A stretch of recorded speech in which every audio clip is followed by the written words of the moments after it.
నీ జన్మ మంచి జన్మ. ఎవడన్నాడు నీ జన్మ చెడ్డదని? నీ జన్మలో ఏ పాపము లేదు. కొంచెం బుర్రవాడు.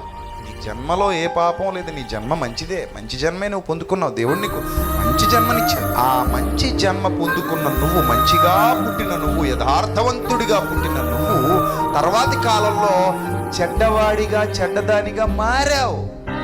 బట్ నువ్వు గతంలో చెడ్డదానివి కావు. గతంలో నువ్వు చెడ్డోడివి కావు. తర్వాతే నువ్వు చెడ్డోడివి అయ్యావు. ఏదో ఒక టైంలో, ఏదో ఒక సమయంలో నీకు తెలియకుండానే నువ్వేమయ్యావు? చెడ్డోడు అయ్యావు, చెడ్డదాన్ని. ఆ తప్పు చేయడానికి నీకు రకరకాల కారణాలు ఉండొచ్చు. ఆ సమయంలో నీకు అదే కరెక్ట్ అనిపించవచ్చు. ఆ సమయంలో నీకు అదే మంచి అనిపించవచ్చు. ఆ సమయంలో నీకు అది తప్ప వేరే దారి లేదనిపించవచ్చు.